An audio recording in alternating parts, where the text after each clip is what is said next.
Hi everybody, how's it going? Today I'm going to take a look at my new set of wheels. So previously you'll have seen the 528i here on E39 source. Looking a little bit sorry for herself at the moment, but the time to change the old girl came, and been turned on to Mercedes-Benz by a good friend of mine who works in motorsport. He's a big Mercedes-Benz fan, big, huge, big body car fan. And originally I was looking at a 140, W140. However, we found this little gem just around the corner, and I'm going to take you for a little tour of it. So it's a 2004 S350, which is the 3.7 litre V6. It's a 5-matic automatic gearbox, and it's a lovely colour, lovely black. I don't know exactly the paint number or paint name for it. However, it's a lovely deep black. So let's have a quick look here. So first little job I've done, just replacing the key. I've got 2 keys for the car, so I've put some new shells on them. So let's have a quick walk around here. So it is a facelift, as you can see. It's in very good condition for its age. A couple of knocks, a couple of little scrapes and dings, but all around it's a very honest car. It's got automatic folding mirrors, obviously. I've got the child seat in the back as well, so it's a proper family car, proper lovely family car. See down there, it's got a couple of little dings on the bumper, but nothing major.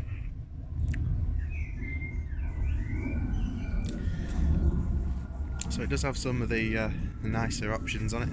It's got these lovely 18-inch alloy wheels on it. I'm not really too sure of the name of them, but lovely wheels. Need a little bit of a refurb, but again, it's nothing major. So let's take a look inside. Let's unlock it again. We'll take a look in here. So open the door and the mirror folds out, which is quite nice.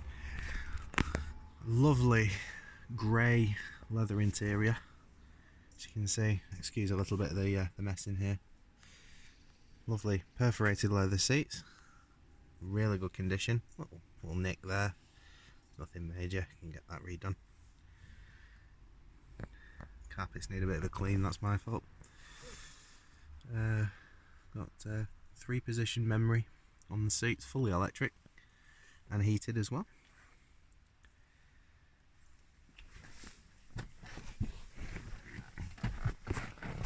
Very comfortable. I've added a little Bluetooth module here for the radio, Bluetooth to FM. It does have an auxiliary function, however it doesn't have an auxiliary in 3.5mm. So see here as well, I've got the sunroof, or the moonroof if you want to call it that, the glass sunroof. I like to keep it open, just get a bit more light in. Put the key in. Keys are really cool on these, I didn't realise it's all infrared. Just put that in there. Electric steering column, as standard of course. Key position 2. So it's got a couple of malfunctions on the Bluetooth. Waiting for connection. On the computer. The car was stood a little bit before we bought it from the dealership, because we're still in COVID-19 lockdown. Technically it has been eased quite a lot, but at the dealership it had been stood for a little while. So common thing with these Mercedes-Benz, when the battery goes on them, or if the car's been unhooked from power for a while, you do tend to get some erroneous stuff on the memory and stuff like that. So if we just have a look through here, so we're on 81,708 miles from new. Lovely low mileage car. You can tell it's a low mileage car as well, which is one of the reasons why I bought it. Got it for under £3,000, which it's like $3,250 maybe. I'm not really too sure on the conversion rate, but got it for a song. All this car for hardly any money whatsoever. Of course, a lot of people are scared of these cars because they're very technologically advanced and lots of computers and lots of stuff in them. Stuff goes wrong it's, you know, it's a 16-year-old car at the end of the day. You know, you're going to have problems, but a lot of this stuff is computer based, so a diagnostics machine is very handy. So let's go through these here. So it's not getting too bad petrol mileage. So we've got a brake pad warning on. I've just had the brakes bled, so I believe that some excessive wear on the pads because of the brakes not being 100% efficient. Again, pads are very cheap. They're about £25 a set for front and back. Not expensive at all. Not worried about that whatsoever.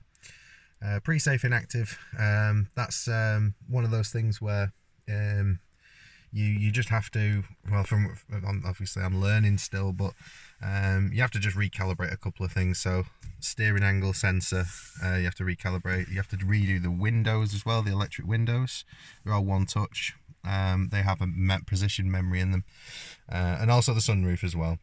So, and the seats you have to do via the Star machine, which, if you're not familiar with the Star machine, that's the Mercedes-Benz diagnostic dealer tool. Expensive, but you know, most specialists have them, and they are a must with these cars because there's a lot of stuff that you can tinker with on there. But you know, it's one of those things where, you know, it will get sorted, and I'm not really too worried about it. The only thing is, on the screen here, whilst this warning is active, you can't use the trip computer, which is slightly annoying, but you know, it's again, I've only just got the car, so I'm not really too worried.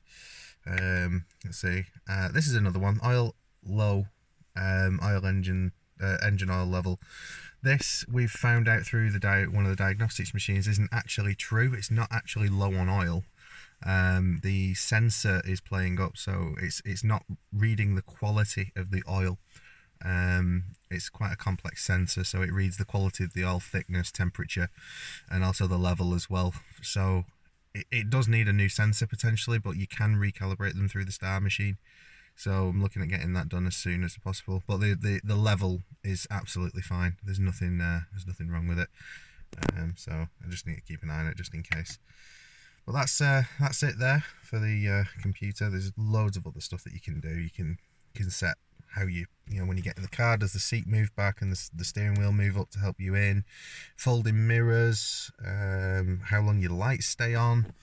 It does have automatic headlights, which is amazing. They are really, really good headlights in this as well. Xenon projectors. It's got light washers as well, very German, very Mercedes-Benz. Automatic wipers. This is really hard to get used to, this whole one stalk thing, because a lot of it's all done on that stalk, you know. So your wipers, your indicators, lights and stuff like that, that's all done on there, like high beams and stuff. So it's a bit strange. Then we've got cruise control and speed limiter. This is really handy. So what you do is you press it in. It won't do it now because it's not started, but you put it into this position here, so it's in, and then you can set your maximum speed. And when you've done that, like the speedometer, the lights go off at the speed limit that you've set, which is kind of cool. Very handy on British roads because there's a lot of speed cameras and stuff. Quickly, let's have a look here under the engine, under the bonnet, or the hood, as our Yankee friends say. I've not got a lot of time left on the video here, so just get out. Try to do this all in one take, just because it's a 10-minute job. Have a quick little look under here, one sec. There we go, that's it. Pull that out. Try to do this with one hand is a little bit hard, but there we are. There it is, 3.7 litre V6. It's got air suspension as well. I totally forgot to mention that. The ride on this is absolutely fantastic. Very, very good.